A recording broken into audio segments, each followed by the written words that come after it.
I'm gonna tell y'all a story about how I really got into doing all this outdoorsy stuff. I tell you what, as a kid, cause we didn't know how good we had it, but we had a good childhood. I had to appreciate my dad and my mom for the childhood that we had. My dad worked at Alco Aluminum Company over here, which made decent money.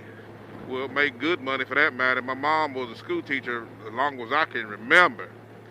But I remember getting up and they just packing us up and going up to the mountains, stopping by KFC, get a big old bucket of chicken and all the sides, and going up there and just having a picnic by the water.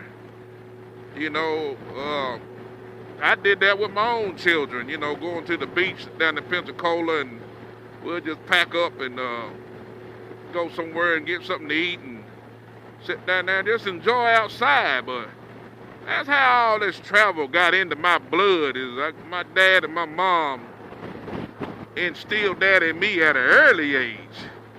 And I really enjoyed it, man. I like going outside, and sometimes it's hot. You got to wipe your brow, and I sweat like it ain't no tomorrow. But it's just fun when you can enjoy yourself and hang out with your family. That's what kind of makes your families close. I don't know if families do that much anymore, but as a kid, I remember going to I don't know if it was Savannah. I remember going down to I know Disney World. Well, I know we went to Disney World. I mean, some of the Disney World trip, I think I was in the 5th grade, and we went, it was right after spring break. So, they had to get us out of school for a whole week, and we went down there to Disney World and walked around and, did all that kind of stuff as children, man. I mean, that's the kind of stuff you want to do with your kids, and, you want your kids to have a better life, than what you had.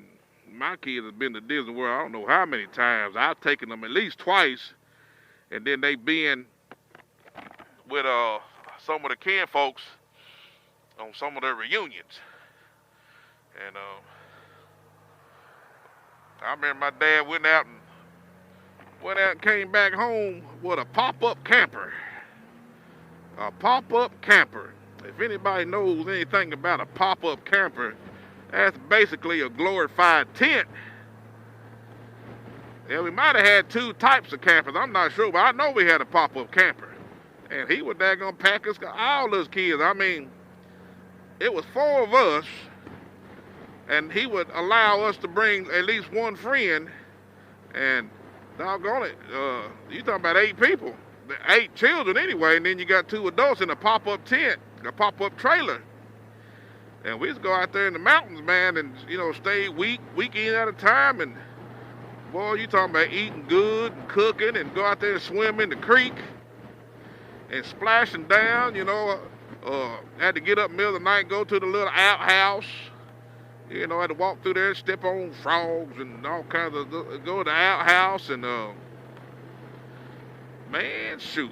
Anybody else do that? Boy, that's just fun to me. I mean, it's still fun to me now, even though I'm a little older, but I haven't taken my kids camping, but that might be something I do with them old, something. My kids got kids now, so I'm going to have to grab all of them, and we go do some cabin camping, or, I ain't talking about no chalet. They got pool tables and jacuzzis and all that fancy schmancy stuff. I'm just talking about just the regular old meat and potatoes.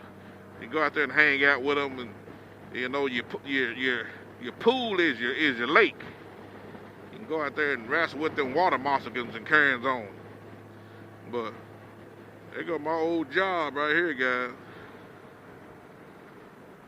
That's the old job. I put a bunch of years with these folks, UPS Freight. But I didn't work there. I worked in Mississippi. But that's where I used to park my truck when I came home. Retro Taco. That's some good eating out here. I need to go check it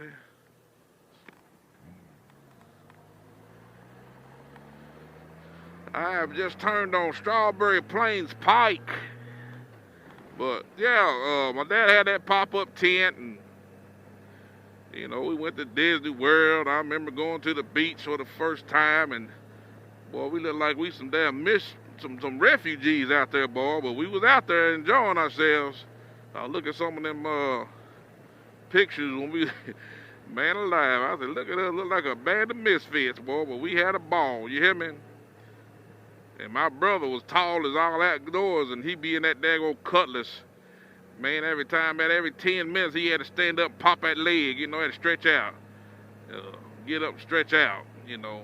That before my daddy got them vans. He got into them vans pretty good there, and that was so much better. All those long-legged ass kids there, he can get in that van piled up in there, and we can, you know, everybody's comfortable. But, you know, I remember going on some real nice trips as a young man, and I do that now. As a matter of fact, my younger son, he used to ride on the back of my Gold Wing all the time. When I was going to buy a touring bike, they had just came out with the F6B, and I said, man, that's what I want. You know, it was nice and sporty looking. You know, at the time, you know, Gold Wing was kind of labeled an old man bike, but I seen Hambone with his legs kicked all out. I knew I wanted something that was a good traveler and didn't have a history of a lot of headaches and breakdowns. But I looked at that F6B, and I know my son was riding with me quite a bit. I said, boy, he'll be more comfortable on a full-blown Gold Wing than he would a F6B. So I kind of leaned away from the F6B because of, you know, riding him and the passenger every now and then so they can be comfortable. Because, you know, I don't know if y'all ever have somebody on the back of a motorcycle and they fall asleep. You can go to sleep on these things.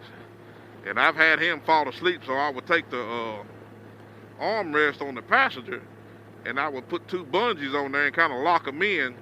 So he was locked into the bike where he couldn't fall out either way, which is kind of hard to fall out of a Gold Wing anyway. But you can fall off of this F6B, you know, for sure. I don't give a damn if it's got a backrest. You can fall out that bad boy. Speaking of him falling out, we had rode to a drag racing thing. You know how them drag racing, they don't ever end about 11 o'clock, so it wasn't about an hour away. And we was riding, he was on the back, we going down through there, and I felt his body go limp. I said, boy, I grabbed him by, you know, reached back there and grabbed him.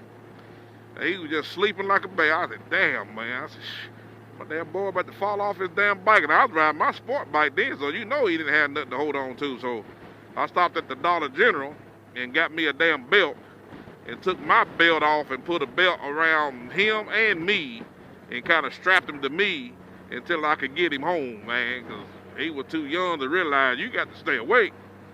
And that bike was just lullaby. He just going to sleep back there. Well, you got to improvise when you riding these motorcycles, man. But I did both my boys like that. I had to, after my oldest boy went through that little deal, then when I ride my youngest boy, I had always went through that. So I would bring 2 belts and strap him down, you know, especially on the way home. And it works, man. Old truck style, Strawberry Plains. I'm gonna jump on this 40 and let it have it. It's daggone bad when your mechanic is about 60 miles away. One thing good about it is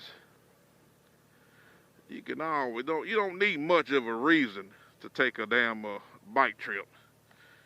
Get me a little bike trip before I go over there. Little spin around the block. Run through a tank of gas, if you will. All right, you guys. About to hit I-40.